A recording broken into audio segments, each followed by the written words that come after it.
election 2016, Republican presidential candidate, former Arkansas Governor Mike Huckabee. Governor, how are you? Welcome. You like this state. This state's been good to you. It has been good to me. I love Iowa. Great people. They feel like the people of Arkansas. They're just down to earth, salt of the earth sort of people. Yeah, and you won this primary back in, what, 2008? 2008, got the most votes of any person who ever has participated in the Iowa caucus. Let me ask you the obvious question. Yeah. Donald Trump, you heard Ted Cruz. He says, you know what, bad move. Why is he going back 5 months and reacting this way to Megyn Kelly? It seems a little absurd to me.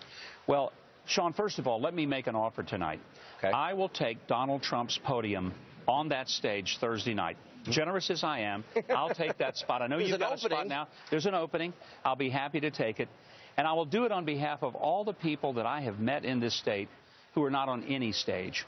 They're not on the undercard. They're not on the big stage. They're being pummeled by the policies of this administration, and they're hurting. I talked to a guy in Davenport last week, Sean.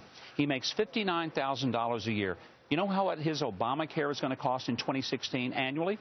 $28,000. That's half his income. You know, nationally, on average, Obamacare premiums. Remember, we're going to save $2,500 per person per year. Keep our doctors, keep our doctor, plans. Keep the insurance. Okay. Yeah, right. And guess what?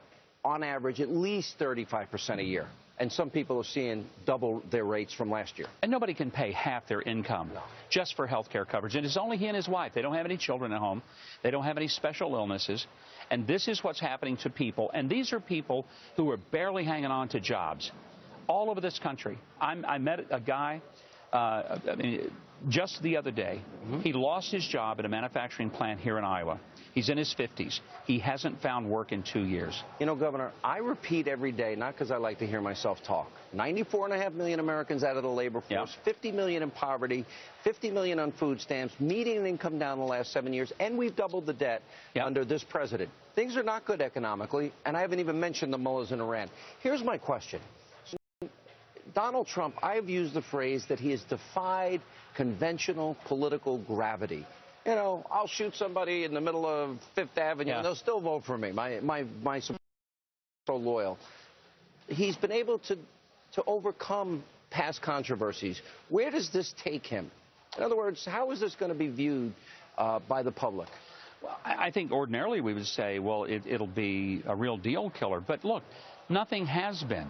And I think that what happens is that he has so amazingly manipulated the media in a way that no one ever has, and I have to congratulate him for that.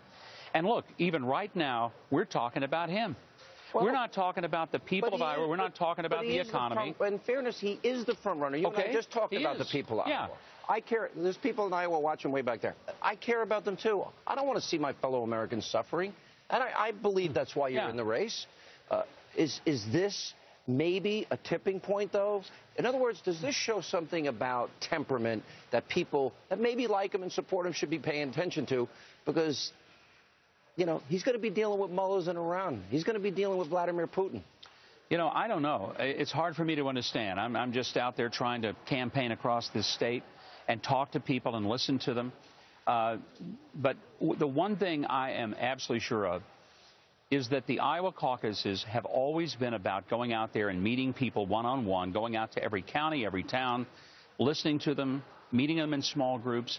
If this is the year that a person can win the Iowa caucuses by just raising money and then going in and blasting with TV and radio ads, I think it could be the end of the Iowa caucus as we know it. But that's not Trump. No, that's a lot of other candidates who get their corporate funding from the same Wall Street bankers and the same big banks and hedge fund managers in New York, and then they come and run radio and TV. What you're really describing is a situation. I mean, I've used the description about either Hillary, Bill Clinton, or President Obama. We can catch them on video. Yeah. Robbing a bank, shooting the bank teller, and those sycophants will defend it. It's inexplicable to me. Well, one thing that Donald Trump has said, but Sean, I said this 8 years ago, and I got the same sort of beating by people like the National Review and the Wall Street Journal that he gets. And it is that the trade deals we have are not fair. They're horrible. They're killing jobs in this country. We've lost 5 million manufacturing jobs since the year 2000. I was in Newton, Iowa today. They lost a big Maytag plant that employed 1,500 people. All those jobs went to Mexico, every last one of them.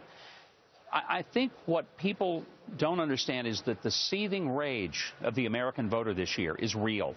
See, I've loved the idea that this is an insurgency year. Yeah. When you have a poll that shows that 60% of Republicans feel betrayed by Washington, because they are being betrayed by Washington. And by the way, I make a distinction between the governors. Governors have done great jobs in their states. Governors have to balance budgets. They have to build roads. They have to make schools. That's exactly right. But Washington Republicans, John Boehner added $4.1 trillion to the debt when he was Speaker.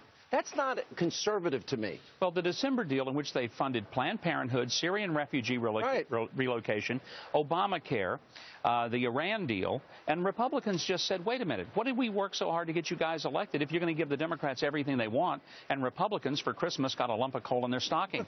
This is a time that Republicans are having to decide.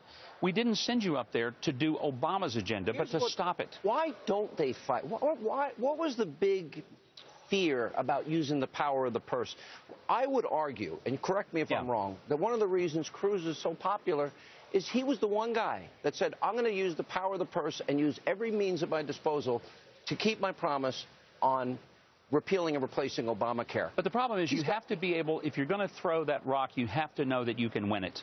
And one thing, I think Ted Cruz has said a lot of things in Iowa that are different than the things he said in New York, and that's one of the reasons Donald Trump is doing better. But if every Republican would have stood with him, they still would have lost. Why? They still would have lost because it required 60 votes, and it was Cruz's maneuver that took it from a 51-vote simple majority to a 60-vote supermajority because it required a filibuster. And said, we'll fund everything but if they'd have taken the, and this is kind of deep into the weeds, but if it had been the original process, which would have been a simple 51-vote majority, you might have gotten a couple of Democrats to go. But if you moved it to get 11 Democrats, there was no way that was going to happen. No, I don't see any moderate Democrats anymore. There aren't any. Good to see you. Thank you.